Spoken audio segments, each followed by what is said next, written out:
El micro, sí.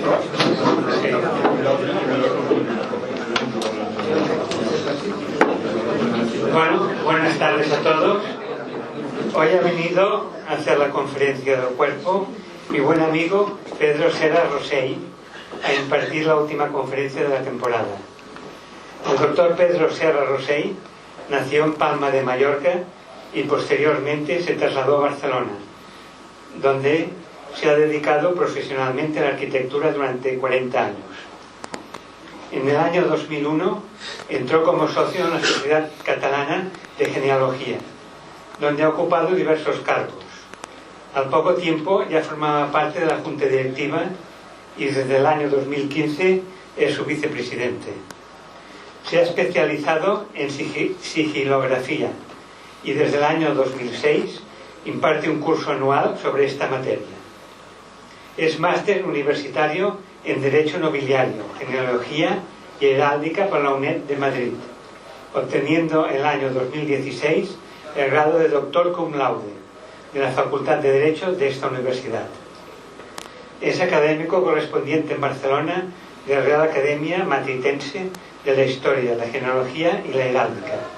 Ha impartido diversos cursos sobre heráldica y genealogía. El título de la conferencia que impartirá hoy es La emblemática del reino privativo de Mallorca, la sigilografía como instrumento de propaganda política. Pedro, cuando quieras. Gracias.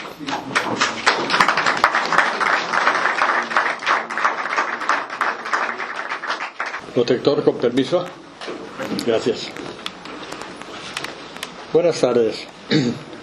Primero de todo, quiero agradecer al protector del Real Cuerpo de la Nobleza de Cataluña y a los caballeros de su consejo que me hayan invitado hoy aquí y me hayan ofrecido este foro para participar en el ciclo de conferencias que organiza cada año sobre temas histórico, genealógico, heráldico, nobiliarios. Y muy especialmente agradezco al señor Ramón de Abadal, síndico de esta corporación, la presentación que acaba de hacerme.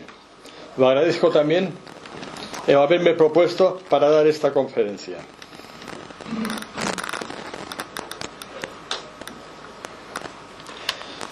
Cuando mis investigaciones me llevaron al estudio de sellos del reino privativo de Mallorca, pude comprender, entre otras cosas, la importancia que tiene en este reino la sigilografía, su simbología y el uso que se dio en los siglos XIII y XIV. Este es un tema que desde hace mucho tiempo ha ocupado mi atención porque se sitúa temporalmente en la Baja Edad Media en el reino privativo de Mallorca, época y momento histórico por cuyo conocimiento he sentido siempre especial interés. El propósito de este trabajo de investigación que hoy os presento ha sido realizar una aproximación a un tema historiográfico muy poco tratado hasta hoy por la historiografía hispana. El estudio de los sellos del reino privativo de Mallorca, estudiados como imágenes del poder y utilizados por la monarquía mallorquina como instrumento de propaganda política y dinástica. De entre los muchos soportes de que dispone la emblemática, me voy a centrar exclusivamente en los sellos diplomáticos. El motivo por el que los he elegido es porque estos sellos tuvieron una especial vinculación con el poder monárquico, ya que eran, junto a las monedas, en la Baja Edad Media, los principales medios de representación regia, creados para estar presentes en todos los espacios de la vida jurídica, política y económica. Los sellos eran documentos jurídicos de primer orden. Fueron los instrumentos que el soberano utilizaba para validar sus actos de gobierno y fueron muy bien utilizados por los reyes de la Corona de Mallorca para sus fines propagandísticos, como vamos a ver. Los sellos son una fuente de conocimiento histórico que no ha sido todavía suficientemente estudiada. Hay mucho trabajo por hacer, ya que los estudios realizados sobre ellos casi nunca han versado sobre asuntos más allá de lo puramente tipológico y formal, y ninguno había tratado nunca como tema central la sigilografía mallorquina, estudiada como herramienta al servicio del poder real para conseguir sus fines políticos.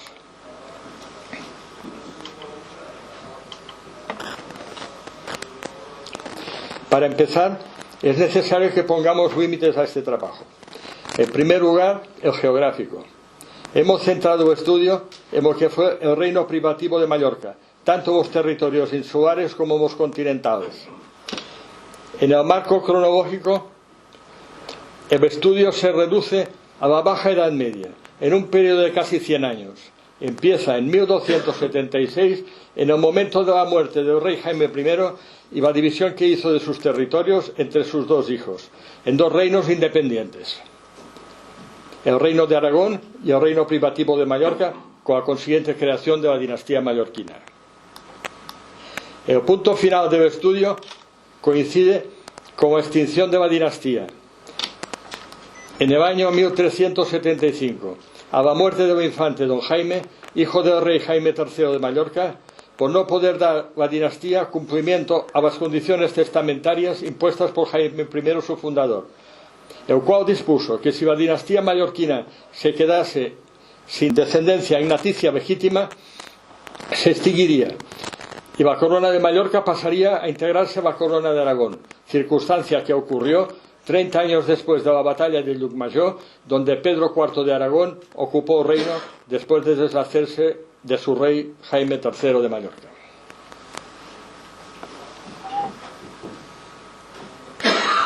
El conquistador había dispuesto en su último testamento que tras su muerte se dividiese su reino entre sus dos hijos.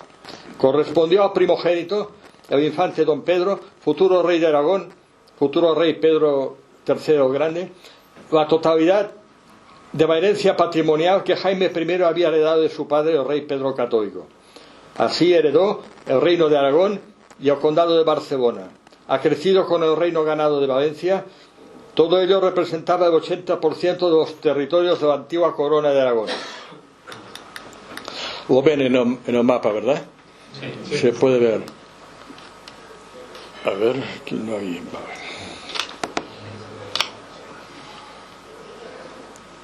Está resuelto. Habíamos hablado que el rey Pedro se había quedado en Aragón, se quedó con Aragón, Cataluña y Valencia. Y esto era, volvemos fácilmente en el plano, que esto es una parte muy importante de este reino. Mientras que el rey Jaime, les voy a citar ahora lo que se quedó. Correspondió a su 22º infante don Jaime, futuro rey Jaime II de Mallorca, el reino de Mallorca, compuesto de una parte insular formada por las Islas Baleares, teniendo la ciudad de Mallorca como capital económica de este reino, y con Menorca todavía no conquistada, teniendo además una porción continental, compuesta por los territorios que Jaime I heredó de su tío conde Nuño Sans, consistentes en el Rosellón, la Cerdaña, el Conflent, el Capcir, el Vallespir, la fortaleza y el puerto de Colliure, además de las ciudades de Puigcerdà, Prades, Vilafranca de Conflent y Vinçà. Todos estos territorios están situados en lo que actualmente es el sur de Francia y el norte de Cataluña. Bueno, toda esta parte, o sea, la isla de Mallorca, toda esta parte que es el Conflent, la Cerdaña, etc., y la parte de Montpellier que había heredado de su madre. Además de Jaime I también me dejó al infante don Jaime la herencia de su madre, la reina Violante de Hungría, el señorío y la villa de Montpellier, indiscutible capital cultural de este reino, donde ya funcionaba allí una universidad de las más antiguas de Europa, además de los territorios adyacentes de Omevadés y Carbadés, distantes de Montpellier. Todo esto representaba el 20% de los territorios de la antigua corona de Aragón. Aquí están los territorios que hemos citado, aquí está Montpellier, y Carbadés y Omevadés están por aquí.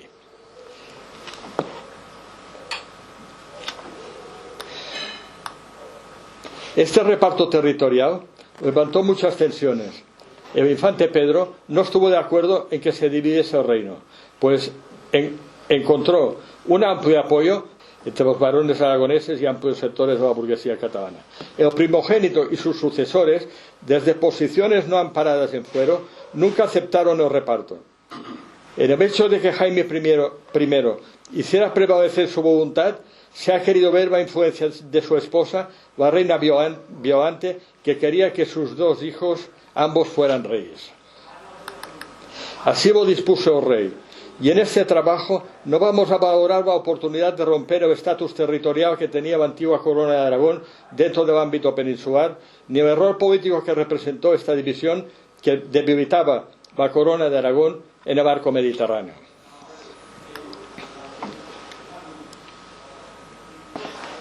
A lo largo de los años que estuvo vigente la dinastía mallorquina, se sucedieron 3 reyes. Jaime II de Mallorca, que era hijo, como hemos visto y podemos observar en el árbol genealógico, de Jaime I el Conquistador. Sancho I de Mallorca, que era hijo de Jaime II, que murió sin descendencia legítima. Y quien heredó fue Jaime III de Mallorca, que era hijo del infante Fernando, hermano del rey Sancho. En el árbol genealógico se ve perfectamente la relación familiar. Todos conocemos las fuentes existentes para el estudio de la sigilografía.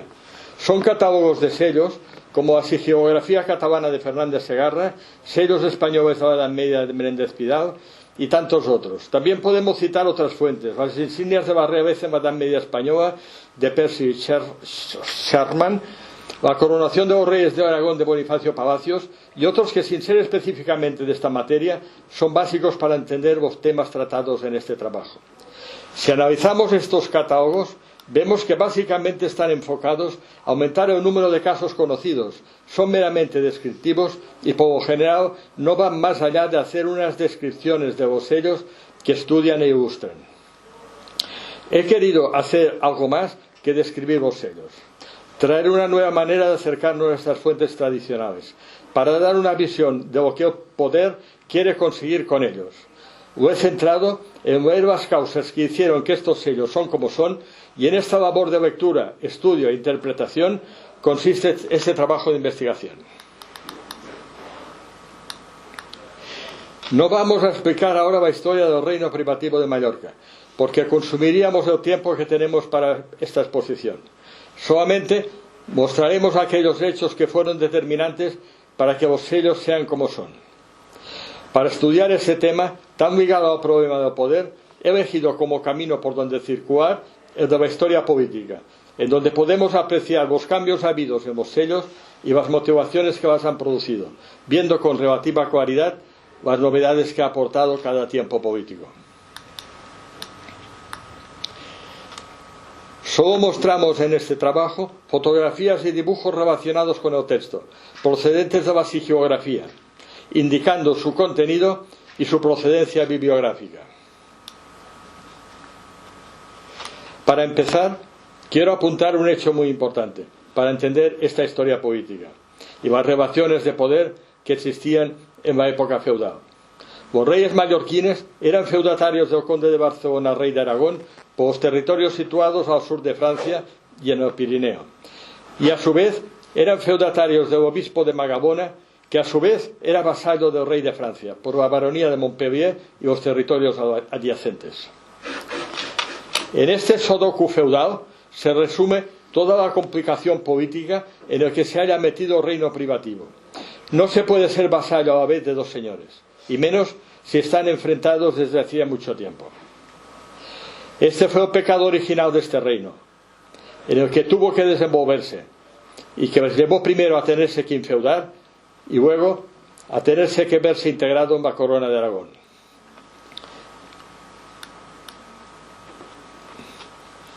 Vamos a hacer una explicación cronológica de los hechos políticos que ocurrieron durante estos 3 reinados, resaltando los que influyeron en la sigilografía de este reino.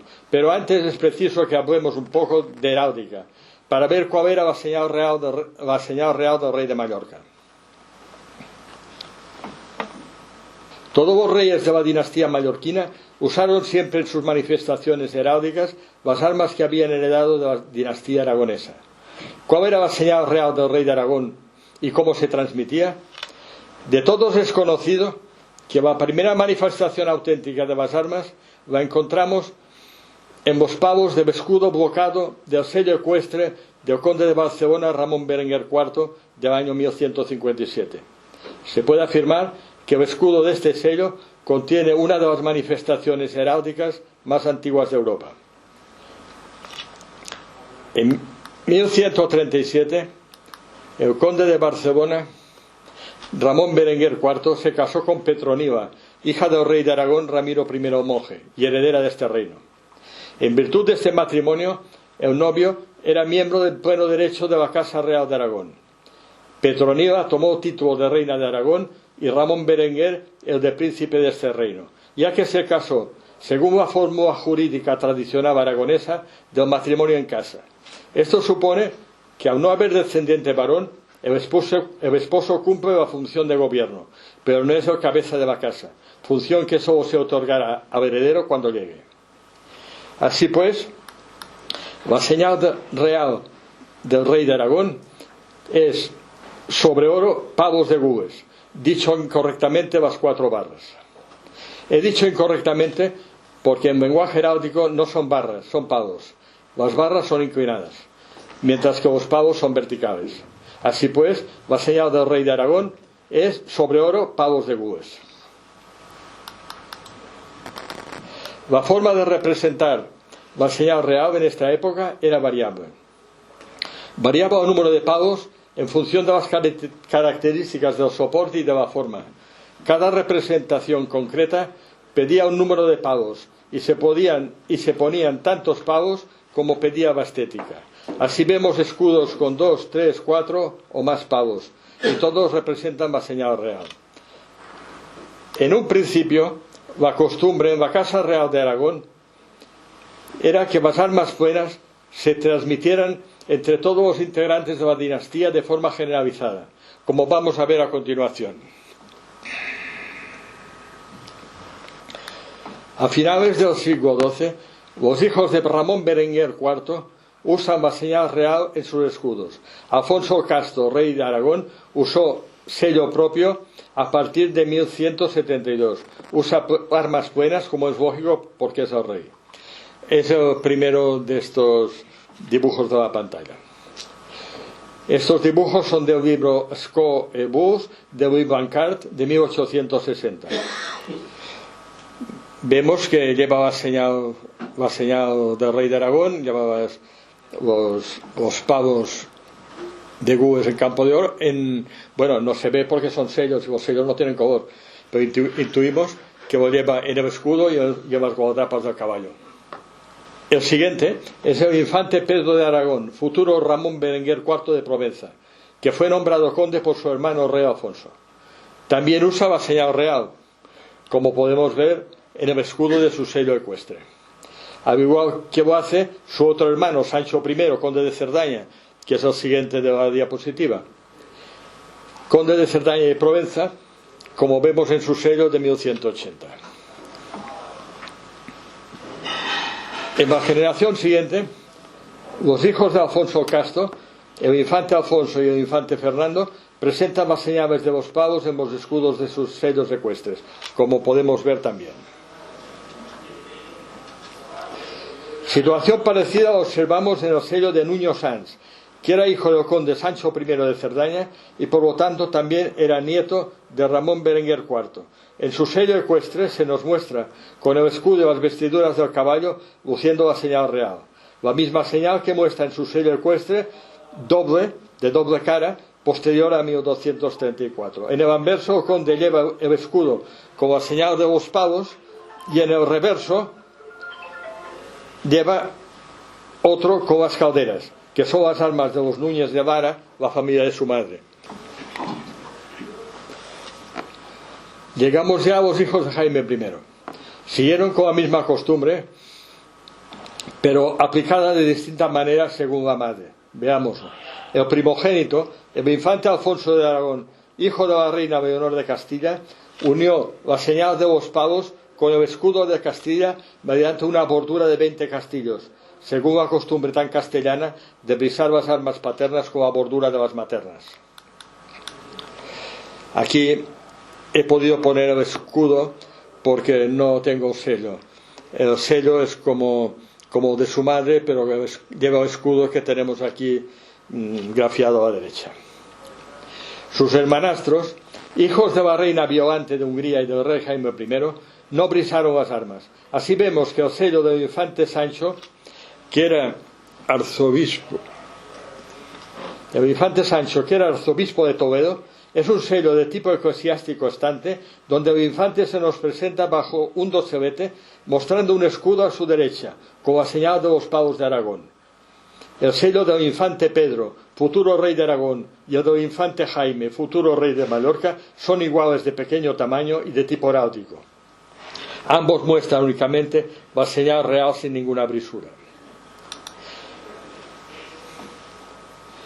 De la misma manera, su hermana, la infanta Violante, casada con Alfonso X Sabio, tiene un sello de 2 improntas que en el anverso presenta la señal de los palos del rey de Aragón, su padre, sin ninguna brisura, y en el reverso lleva castillos y leones, señal real del rey de Castilla y León, su marido. La primera rama que se separa de la Casa Real de Aragón es la Casa de Mallorca. Esto ocurre, como ya sabemos, a la muerte del rey Jaime I. Como estamos viendo, a estas alturas del siglo XIII, el infante Jaime de Aragón, hijo segundésimo del conquistador, usaba en su sello la señal de los palos y siguió utilizándola una vez entronizado como rey de Mallorca. Y lo mismo hicieron sus sucesores y todos los miembros de la dinastía mallorquina. Aquí vemos el primer sello de Jaime II de Mallorca, en el que se ve claramente que tanto en el escudo de su sello ecuestre como las vestiduras del caballo usaba señal de los palos. Los hijos de Pedro el Grande no siguieron con la costumbre extendida entre los integrantes de la Casa de Aragón de usar las armas plenas de la dinastía, y brisaron sus armas combinando las armerías, siguiendo la moda que se estaba extendiendo a partir del final del siglo XIII en los países de la Europa occidental. Esta costumbre consistía en que los descendientes que no eran el primogénito brisaran las armas de sus mayores, y solo el cabeza de familia usaba armas plenas.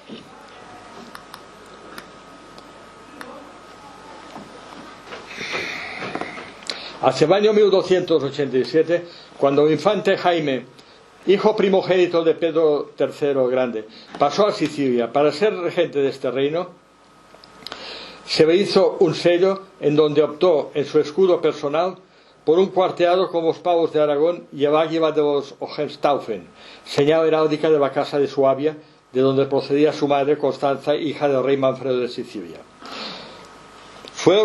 Es este primer sello que lo hicieron cuando era infante. Fue un cuarteado en aspa, los 2 siguientes sellos, la brisura que se reservó para las armas de sus hermanos menores. Así lo vemos en el sello del infante Federico y en el sello del infante Pedro.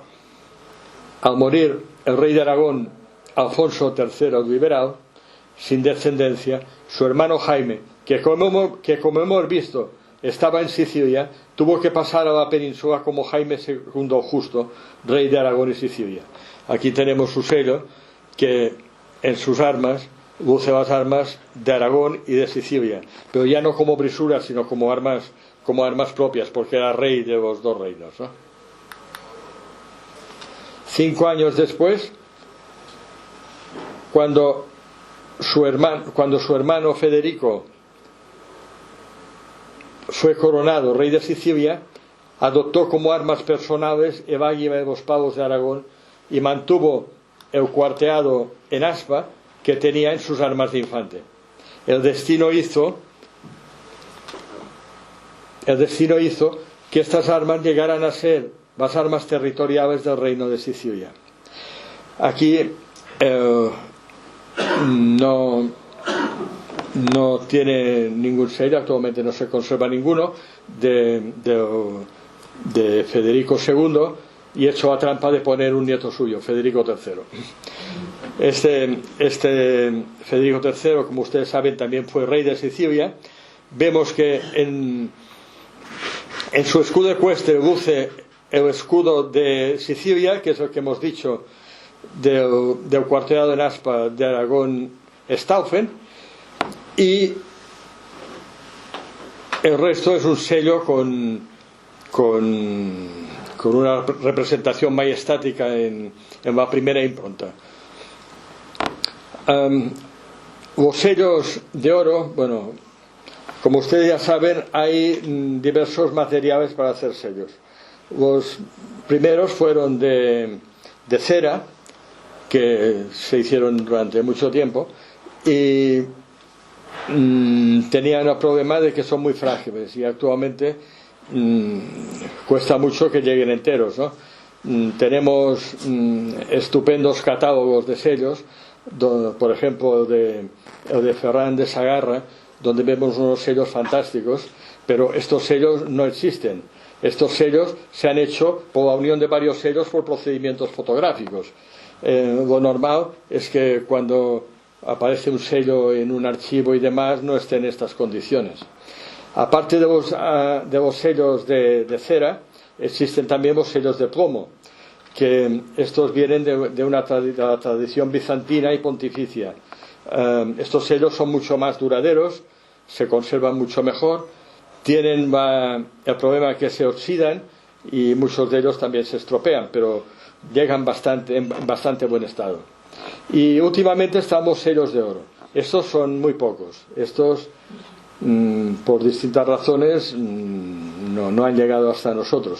Estos sellos se hicieron básicamente para las grandes ocasiones, para los grandes documentos, ¿no? Estos sellos acostumbran a hacerse para los documentos de infeudación de los estados al Papa, ¿no? Es por eso que el Archivo Secreto Vaticano es donde está la mayor colección de búas de oro del mundo, porque es allí donde iban a parar esos sellos cuando se hacían. Bueno, vamos a seguir con lo que estábamos.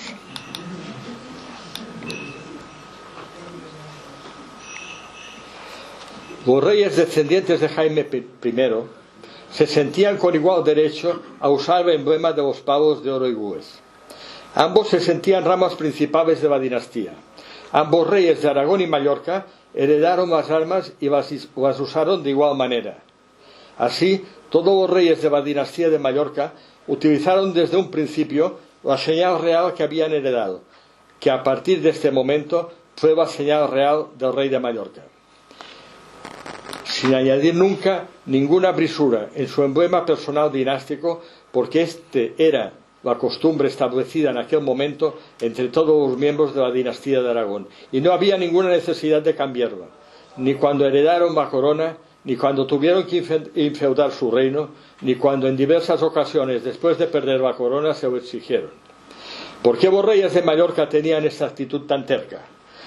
Es una forma sutil de decirles a sus parientes del Casal de Barcelona, que querían someterlos y a todo el mundo: nosotros somos tan descendientes directos de Ramón Berenguer IV y de los reyes de Aragón como vosotros, y nuestra dinastía es tan rama principal del antiguo Casal de Barcelona como la vuestra.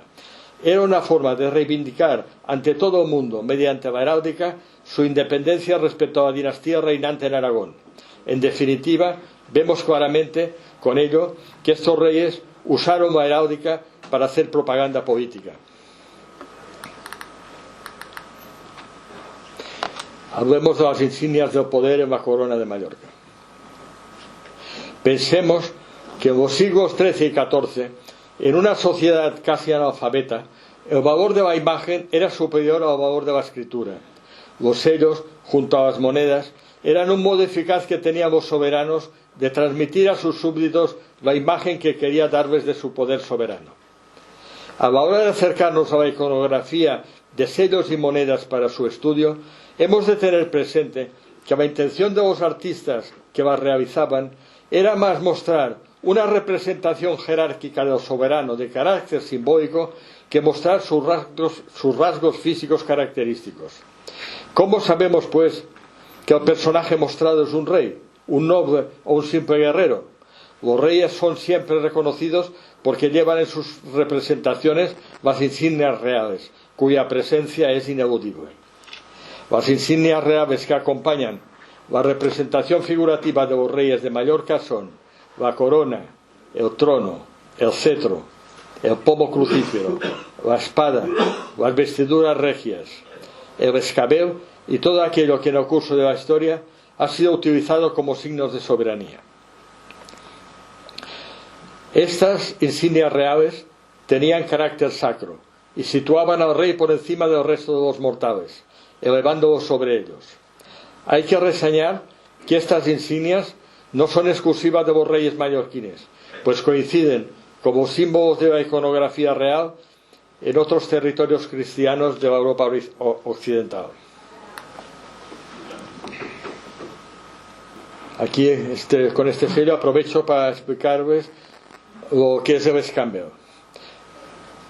El escabel es este taburete bajo que hay donde el rey apoya sus pies.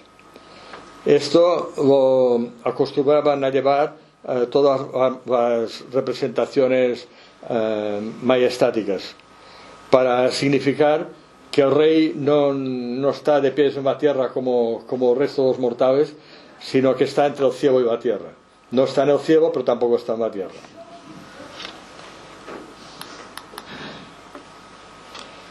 Para entender la evolución de la sigiografía mallorquina, veamos cómo han ido evolucionando la imagen del poder en la sigiografía de la corona de Aragón. El primer monarca aragonés en usar en sus estudios, usar en sus sellos la tipología majestática, esto es, el monarca sentado en el trono con la corona en la cabeza, espada y flor de lis en las manos, fue Alfonso II Casto en su sello mayor bifacial de 1186, que es el que tienen en pantalla. Su hijo Pedro el Católico mantuvo esta tipología hasta su coronación en Roma. Luego cambió sutilmente el tipo majestático, haciendo que la espada reposara sobre sus rodillas y llevando en la mano derecha el cetro y en la izquierda el pomo con la cruz, insignias propias de la realeza. Tal vez hagan referencia a su coronación en Roma por el Papa Inocencio III, que tras ungirle y coronarle le dio estas insignias reales. Él, por su parte, colocó en la leyenda de sus sellos la expresión Dei Gracia. Es lógico, si en su coronación le dieron la insignia del pomo crucífero, algo tenía que hacer con la espada y se lo puso sobre las rodillas, ¿no? Como vemos aquí en la representación majestática de este sello. Jaime II Conquistador, al principio, mantiene con pequeñas diferencias las tipologías de los sellos de su padre y va variando sus leyendas conforme avanzan sus conquistas. Aquí podemos ver dos sellos suyos. El primero es de antes de la conquista de Mallorca, así como lo vemos en su leyenda, ¿no? Dice: Sigium Jacobi de Gracia Regis Aragonum Comitis Barcinoni et Sigium Domini Montipensuani. O sea, no habla para nada de Mallorca porque todavía no había conquistado. Fijémonos en esta estrella que está delante del rey cabalgando. Esta estrella no se sabe exactamente cuál es su significado. Hay bastantes teorías.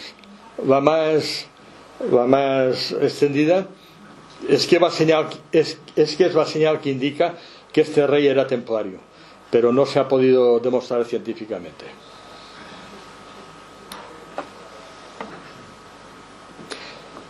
Y su segundo sello, este sello es después de la conquista de Valencia. Como vemos, ya anuncia Valencia en la leyenda de su sello. Este sello no es pendiente, este sello es de placa. Hasta ahora hemos estado hablando de sellos que acompañaban a documentos de pergamino, y por esto eran sellos pendientes, porque la cera no se engancha sobre el pergamino es satinado. Se tenía que poner una cinta que colgase del pergamino, poner la cera, estampar los sellos.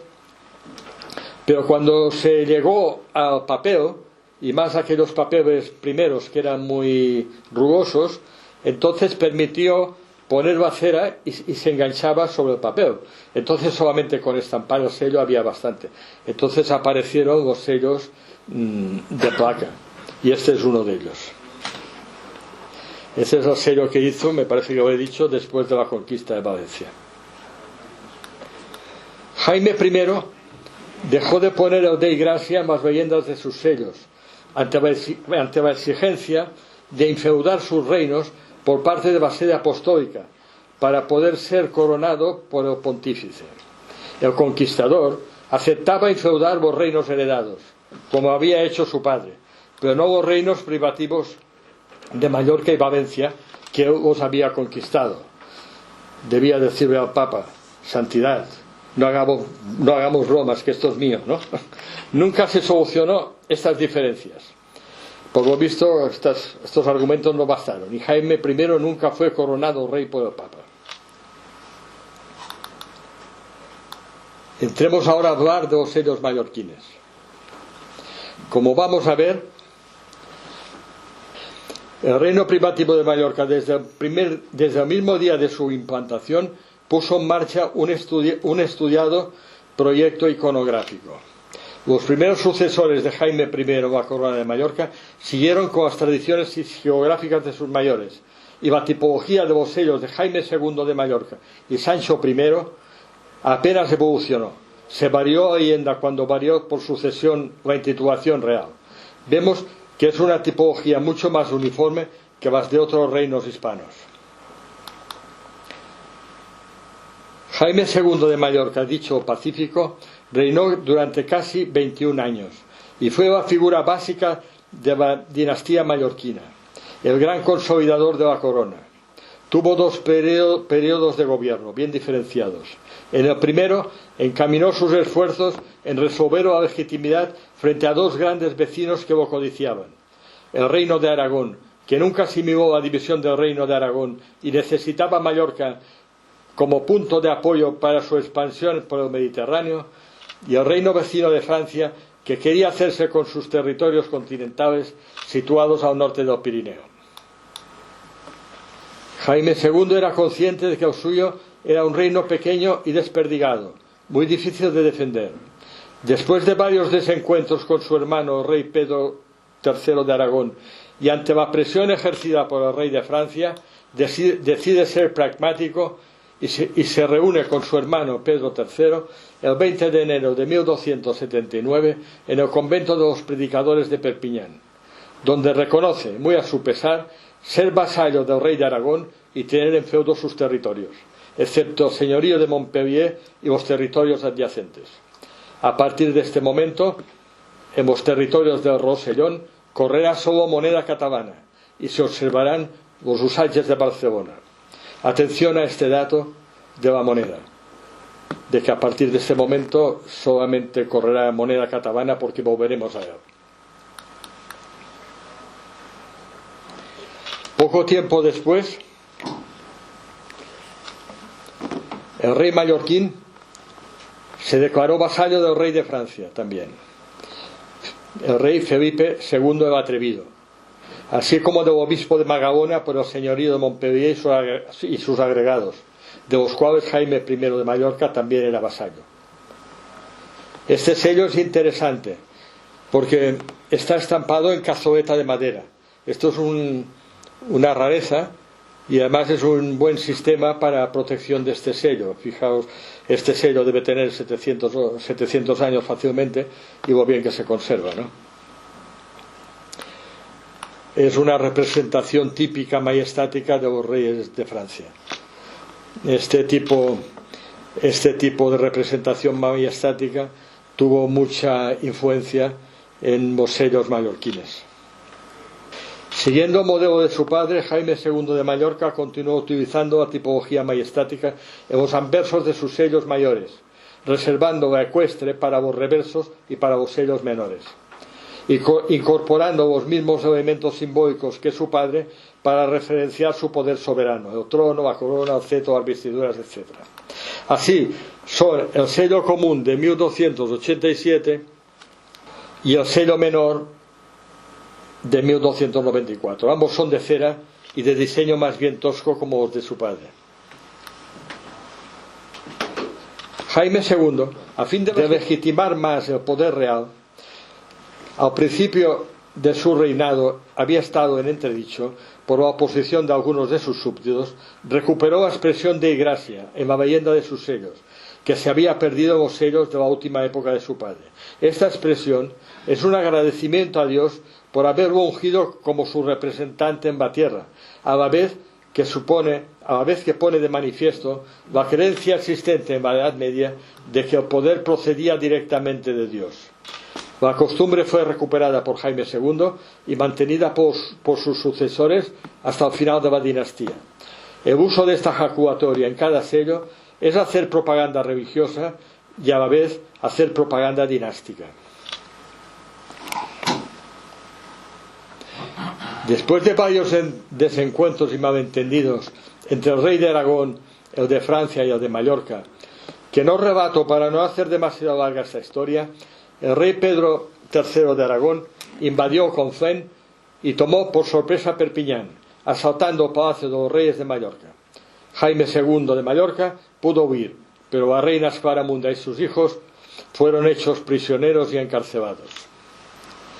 Jaime II no pudo evitar que su hermano, rey de Aragón, en su hecho de muerte, ordenara a su hijo Alfonso III el Liberal la invasión de la isla de Mallorca, cosa que hizo sin grandes dificultades a finales de 1285, con una flota al mando de Roger de Bauria. Al año siguiente, Alfonso III conquistó Menorca y fue coronado rey en Zaragoza. Un año después se anexionó el reino de Mallorca a su corona. Este es Alfonso III liberal. El sello vemos que lleva un agujero arriba. Esto es señal de que se estropeó la cinta que lo aguantaba y tuvieron que inventar algún sistema para que continuase unido a él, ¿no? A finales del siglo pasado hubo la triste costumbre de hacer colecciones de sellos sigilográficos. Entonces la gente iba por los archivos cortando las cintas de los sellos y coleccionando los sellos, que era lo que les interesaba. No les interesaba los diplomas, los pergaminos, porque estaban en latín. En cambio los sellos, como sellos, hacían buenas, y así se hicieron buenas colecciones, lamentablemente, ¿no?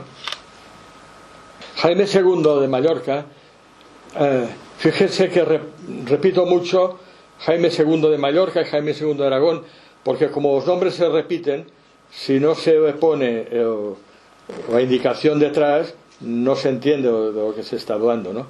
Jaime II de Mallorca no descansó intentando recuperar su reino, pero todos sus esfuerzos resultaron baldíos, porque su problema estaba situado en medio de un conflicto más amplio entre Francia, Aragón, Sicilia y Nápoles. Finalmente, el Papa Bonifacio VIII, consciente del peligro que representaba para Europa aquel conflicto, reunió en 1295 en Arañí a los embajadores de todas las partes implicadas y redactó un tratado, en virtud del cual todos los reyes renunciaban a sus conquistas y pretensiones. Gracias a este tratado, el reino de Mallorca fue devuelto a su rey Jaime II. 3 años más tarde, el tratado de Argelès imponía la condición que reclamaba el rey Jaime II de Aragón. Jaime II de Mallorca sería su vasallo y Aragón devolvería al Papa el reino de Sicilia. Pero esto es otra historia, que si nos embarcamos con esa historia no acabaremos hoy. Aquí en pantalla vemos un sello papal. Los sellos papales son todos, como ustedes saben, muy parecidos. Todos siguen el mismo patrón, el mismo formato. Son pequeños, tienen de entre 35 y 40 milímetros y en el anverso y el reverso, bueno, es difícil saber en un sello papal lo que es el anverso y el reverso, ¿no? Digamos que el anverso es la figura donde están las representaciones figurativas de San Pedro y San Pablo, con la leyenda SPA y SP, iba figura el retrato de San Pedro y San Pablo hechos en el vestido de cada época. Por eso, al ver distintos sellos, vemos que están hechos en distintos estilos estas representaciones figurativas. Y en el reverso, para decirlo de alguna manera, está el nombre del Papa puesto en horizontal y con su ordinal debajo, ¿no? En este caso, Bonifacius, Papa VIII. Estos sellos vaticanos, estos sellos papales, vienen de la tradición bizantina. Los bizantinos fueron los primeros que empezaron con estos sellos de plomo y siguiendo esa tradición, la sede apostólica diseñó estos sellos que todavía duran hasta hoy. Son muy frecuentes estos sellos y es muy corriente verlos en archivos y bibliotecas, ¿no? Debido a la monarquía a Mallorca, se diseñó un nuevo programa iconográfico. Se cincellaron unas nuevas matrices sigillales más grandes, con un mejor diseño, a fin de ver con mayor claridad las insignias reales y las leyendas de los sellos, agrandando el módulo de los sellos mayores y las figuras en ellos representadas, pasando de 7 a 9 centímetros, llegando a invadir con la figura el espacio reservado a la leyenda. Todo ello a fin de hacer ver a los mallorquines subliminalmente que el rey había vuelto. Se había inaugurado un nuevo tiempo político y el rey había aumentado su poder. Esto es usar la sigilografía también con fines propagandísticos. De esta época son el sello mayor de 1306 y dos sellos menores de 1303. Uno de ellos es un sello menor de cera y otro es una búa de plomo. Pasemos ahora al siguiente rey. El rey Sancho I de Mallorca, dicho pacífico. De niño presenció como su tío, el rey Pedro de Aragón, invadía el palacio de los reyes de Mallorca, en Perpiñán, y hacía prisioneros a la familia real. Él pudo huir e irse a la corte de París, donde se formó. En 1302, tras la renuncia de su hermano mayor a la corona de Mallorca para tomar el hábito franciscano, fue nombrado oficialmente heredero a la corona de Mallorca. Sucedió a su padre y reinó de 1311 a 1324. La sigilografía del rey Sancho no presenta cambios en su iconografía respecto a la de su padre Jaime II. De Sancho solo conocemos dos sellos en sus 13 años de gobierno. Uno común, de 1311, del principio de su reinado, es monofacial ecuestre, y el otro es de 1218, es un sello mayor bifacial. Los pueden ver aquí a su izquierda.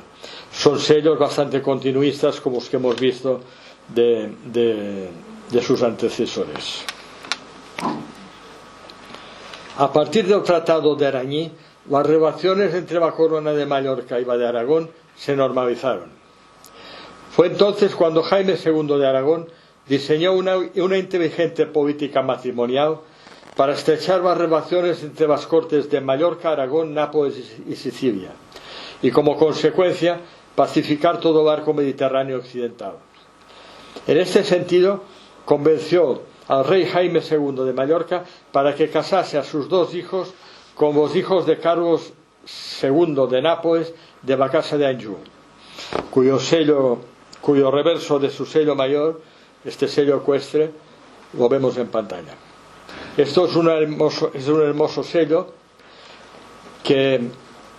cuyo dibujo, cuyo grabado está en la Histoire de France, que es un libro de la historia de Francia que tiene gran cantidad de ilustraciones heráldicas y sigilográficas, que si tienen ocasión les recomiendo que lo vean, ¿no? Aquí podemos ver a este monarca, Carlos II de Anjou, dicho cojo, que lleva las armas de los Anjou. Los Anjou, como ya saben, era una familia no principal de la dinastía de Francia que brisaban sus armas. La brisura era sobre un sembrado de vises el rastrillo de los Anjou. Lo podemos ver aquí fácilmente, este rastrillo que hay encima del escudo, en el jefe del escudo. El jefe es la parte superior del escudo en heráldica. De acuerdo con este proyecto, Sancho de Mallorca, el rey Sancho de Mallorca, se casó con María de Anjou, hermana del rey Roberto de Nápoles. La Paz de Castellbellota añadió a este proyecto otro matrimonio, el de Federico de Sicilia, hermano del rey Jaime II de Aragón. Recuerden que es aquel que tenía el escudo con un cuarteado en aspa, con la otra hija de Carlos II de Nápoles.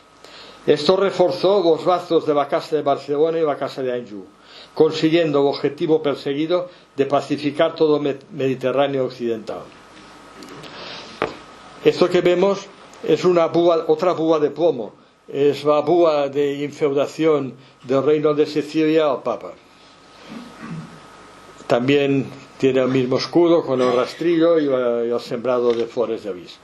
En el plano político hubo un hecho relevante: la falta de sucesión legítima del rey Sancho I de Mallorca con su esposa María de Anjou. Lo que en principio era una cuestión familiar pasó a ser un grave problema de Estado, dado que en esta situación eran varios los que querían heredar la corona de Mallorca. Jaime II de Aragón reivindicó también la corona, pues entendía que al no haber sucesión directa se debía aplicar las previsiones testamentarias de Jaime I. El rey Sancho defendía su derecho a nombrar libremente al sucesor y no llegaron a ningún acuerdo.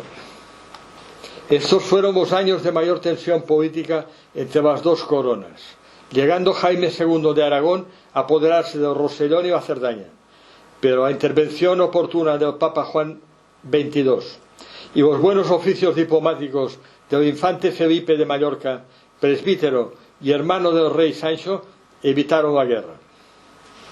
Aquí vemos el sello y contrasello del infante Felipe. El infante Felipe llegó a grandes cargos eclesiásticos, llegó a ser propuesto incluso como arzobispo de Tarragona, entre los muchos cargos que fue ocupando, ¿no? En este sello, es un sello con contrasello. En el sello vemos el escudo del monasterio de San Martín de Tours, donde había sido tesorero.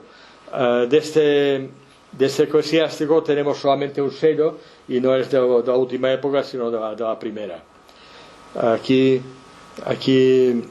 este sello no hemos apuntado la leyenda, pero la leyenda podía ser algo así como Sigillum Philippus Majoricarum Regis Filius et Thesaurus Santus Martín de Tours. En 1321, a iniciativa del rey Sancho I, se reanudaron las relaciones. Se reunió con su tío, el rey Jaime II de Aragón, en el convento de los dominicos de Gerona, y le rindió homenaje por el reino de Mallorca que tenía en feudo de honor. Tras hacer las paces, el rey de Aragón le pidió ayuda para la campaña de Cerdeña, que iba a comenzar. Sancho comprendió que ese era el precio que debía pagar por la paz y se comprometió a enviarle 20 galeras mallorquinas completamente equipadas y armadas para ayudarme en esta conquista. Aquí tenemos el sello de plomo bifacial de Jaime II, en donde vemos que en la segunda impronta, en el reverso, lleva una de las señales antiguas de uno de los escudos antiguos de Aragón, formado por la cruz de San Jorge y los 4 cabezas de moro.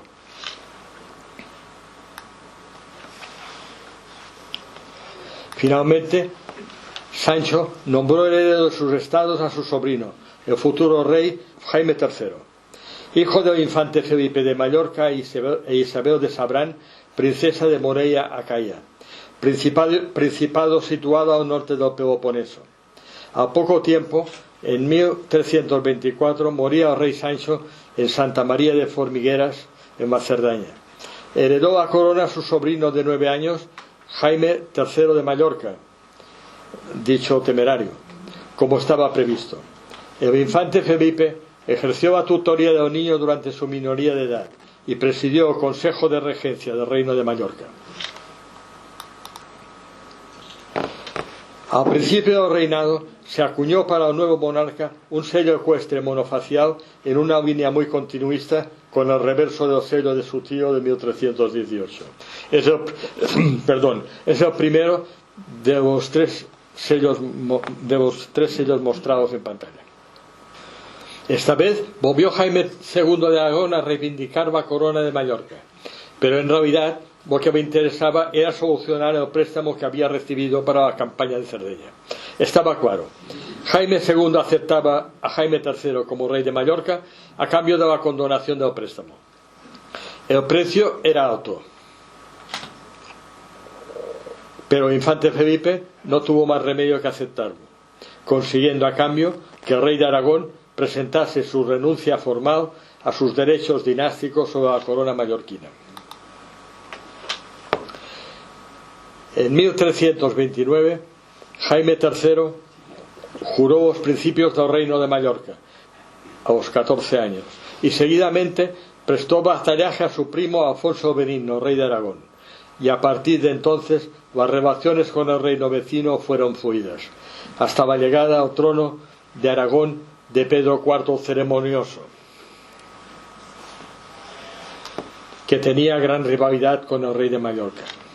En los años siguientes, las relaciones entre los reinos de Mallorca y Aragón se complicaron.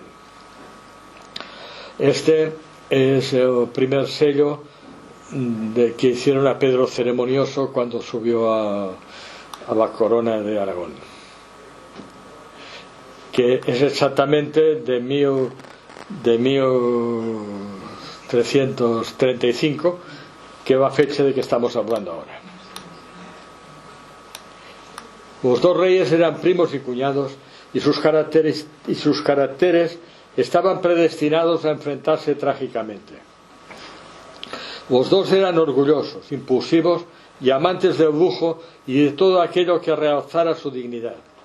Ambos eran hipersensibles con todo lo que pudiese poner en entredicho el elevado concepto que tenían de sí mismos y de su dignidad real.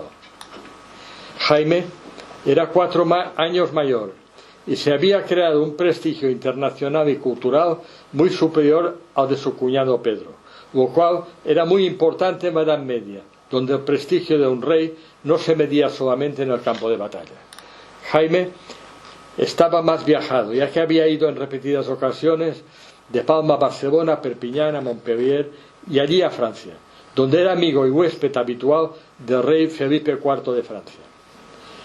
De este primer Valois, Felipe IV, se dice que era el monarca que llevaba el mayor tren de vida conocido en su tiempo, ya que mantenía a 3 testas coronadas: el rey de Bohemia, el rey de Navarra y el rey de Mallorca.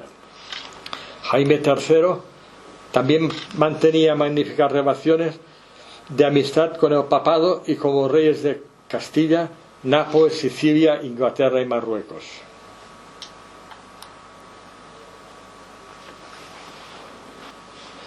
La condonación por parte del infante Felipe, regente del reino, de la deuda aragonesa contraída para la conquista de Cerdeña, como hemos visto, unido a la guerra contra Génova, que no se pudo evitar, supusieron dejar en mala situación las arcas del reino mallorquín y se tuvieron que poner en marcha unas políticas muy intervencionistas y un riguroso plan financiero para recaudar impuestos sobre una población muy castigada fiscalmente. Hacia 1336, en medio del contencioso que tenía con su cuñado Pedro IV, empezó a flaquear el apoyo por parte de algunos nobles y de las oligarquías comerciales. El rey, conocedor de ello, empezó a trabajar en modernizar su administración. Una de las primeras tareas fue otra vez el diseño y realización de unas nuevas matrices sigillales para mejorar la percepción del poder real por parte de sus súbditos. Se cincelaron nuevas matrices. De esta fecha son el sello ecuestre bifacial de 1337, de mayor tamaño que el anterior, y la búa de plomo de 1339, realizados con una mayor riqueza de detalles. El prestigio de los reyes en la Edad Media venía dado en gran medida por el papel que jugaban en el mundo de la cultura y como mecenas de las artes. Jaime II era una persona muy preparada culturalmente. Supo usar la cultura a su favor para potenciar su imagen. Para ello promovió realizaciones regales como las Belles Palatinae y relaciones librarias como el Libro de los Reyes, lo que le ayudó a acrecentar su prestigio personal y de rebote de su dinastía. Tal era la popularidad que alcanzó en su época que pudo permitirse ir creando modas en diferentes ámbitos, que serían imitadas por otros monarcas contemporáneos suyos. Era lo que podríamos llamar hoy un influencer de su tiempo, que conseguía introducir en la península ibérica modas y costumbres procedentes de otras cortes europeas. Veámoslo. En 1337, Jaime III promulgó el corpus legislativo de las Leyes Palatinae, en latín, que establecen el régimen y la ordenación racional de la casa y corte de los reyes de Mallorca. Define hasta el más mínimo detalle cómo debe funcionar la casa, la cancillería y el aparato financiero de su reino. Como dato curioso, ya que estamos hablando de sellos, para ver el grado de detalle que tenían estas leyes, diremos que en ellas hay un capítulo titulado El arte de sellar, donde se definen los tipos de sellos de que debe disponer la Cancillería y la forma en que se deben sellar los documentos.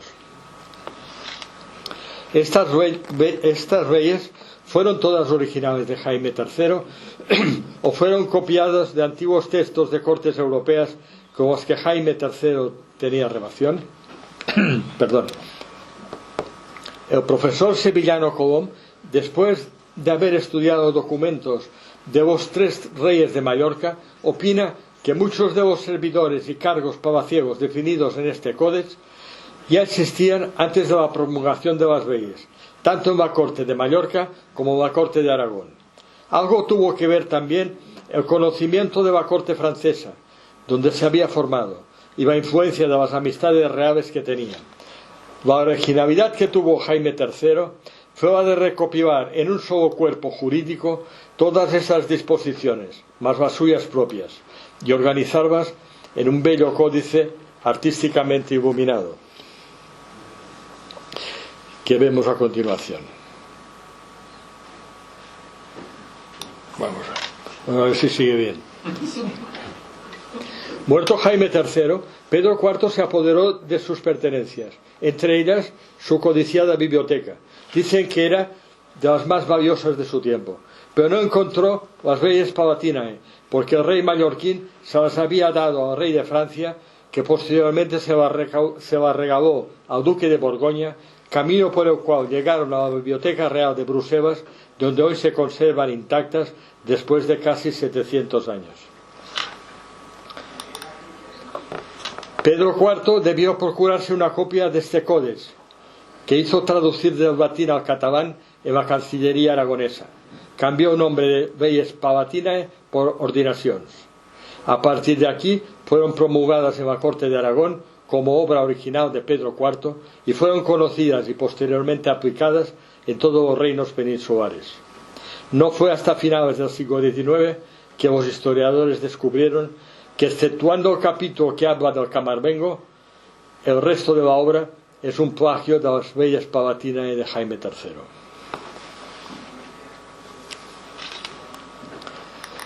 Veamos ahora qué sucedió con el caballo de Jaime III de Mallorca. En el siglo XIV, los sellos llegan a una gran perfección, compitiendo los reyes, nobles y grandes personajes en encontrar el mejor orfebre para que tallaran las matrices de sus sellos. Con ello se buscaba sorprender al espectador con nuevos diseños y aumentar con ello su efecto propagandístico. Jaime III no fue ajeno a esta práctica. En el área mediterránea, las representaciones ecuestres de los sellos mostraban siempre al jinete cabalgando hacia la derecha del sello, a diferencia de los sellos de área anglo-francesa que dirigían el caballo en sentido contrario. Desde el primer sello conocido del Reino de Aragón, todos los reyes siguen en sus representaciones ecuestres el modelo mediterráneo. Así lo hicieron los reyes mallorquines hasta Jaime III. Este rey, que era amante de transgredir convencionalismos y con ello marcar tendencias, en el reverso del sello de 1342 que tenemos en pantalla, gira la dirección del caballo, cabalgando hacia la izquierda del sello y mostrando al jinete su lado derecho, rompiendo con ello una tradición bicentenaria y haciendo ver a sus súbditos que en el Reino de Mallorca se estaban produciendo cambios como ellos reclamaban. Esto es hacer propaganda política con la sigilografía. El sentido del caballo se dice en referencia al sello. Uno se tiene que poner en el sitio del sello y este va a su izquierda si uno se pone en el sitio del sello, ¿no? Lo digo porque a veces sorprende.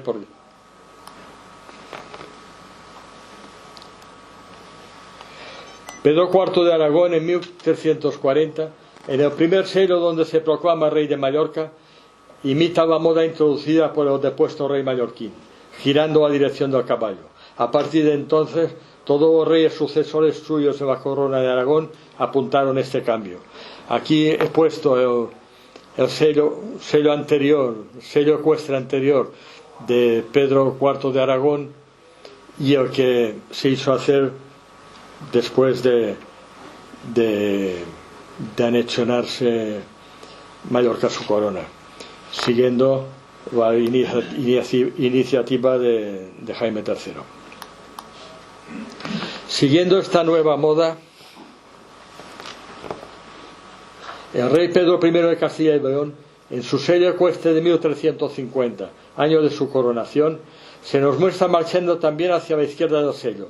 Lleva su cabeza cubierta con un capacete y, al igual que Jaime III de Mallorca, en su sello de 1342, lleva un escudo pequeño y va blandiendo con la mano derecha una espada corta en posición de atacar. Otros reyes peninsulares de esta época giraron también la dirección del caballo, siguiendo la moda iniciada por Jaime III. Como vemos en estos ejemplos, el reino de Mallorca fue durante el reinado de Jaime III la puerta de entrada a la península ibérica de diversas modas, usos y costumbres procedentes de territorios europeos con los que este monarca se relacionaba, como hemos podido ver en los ejemplos mostrados. El camino de acceso de estas modas fue Rosellón, Mallorca, Corte de Barcelona, Castilla.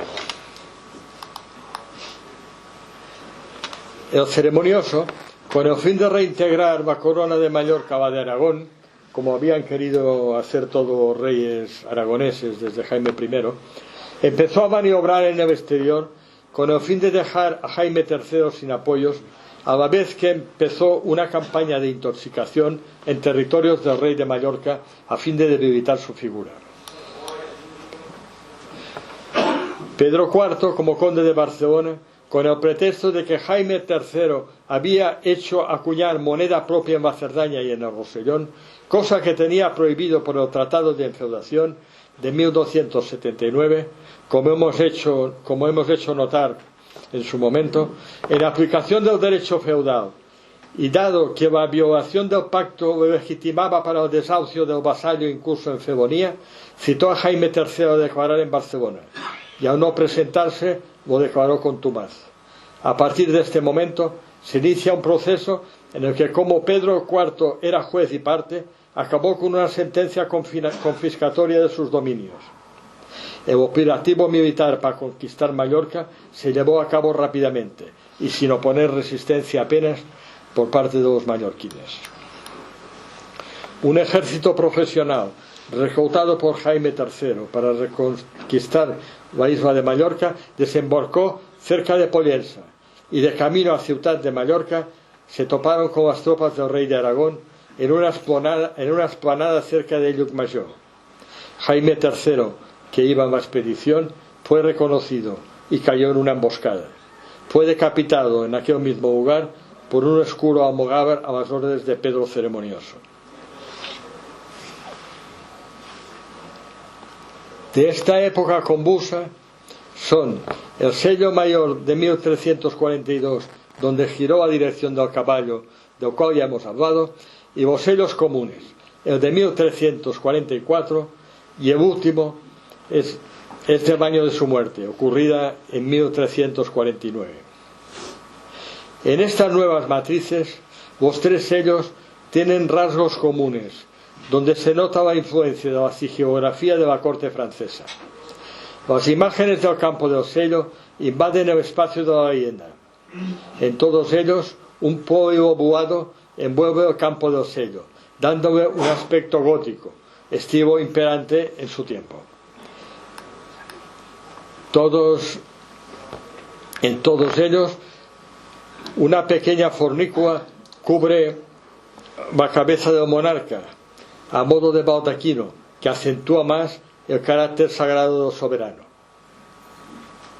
Aparece en las representaciones majestáticas una nueva insignia del poder, la vara de la justicia, de mucha tradición en los sellos reales franceses.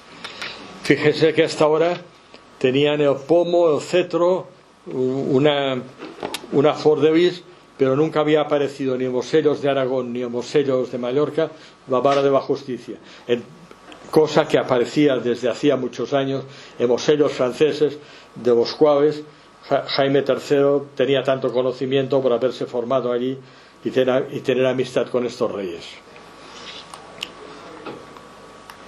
La sobredimensión del imago majestatis es mayor, cosa que se ve favorecida por una mayor dimensión del diámetro de los sellos y el uso de composiciones radiales muy estudiadas que colocan al rey en el centro de la escena.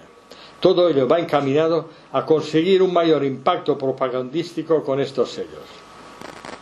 Al crecer el sello y la imagen del soberano, se quiere dar la sensación, como en ocasiones anteriores, de que ha aumentado su poder, que a su vez induce a pensar en una mayor prosperidad para el reino. Propaganda en definitiva.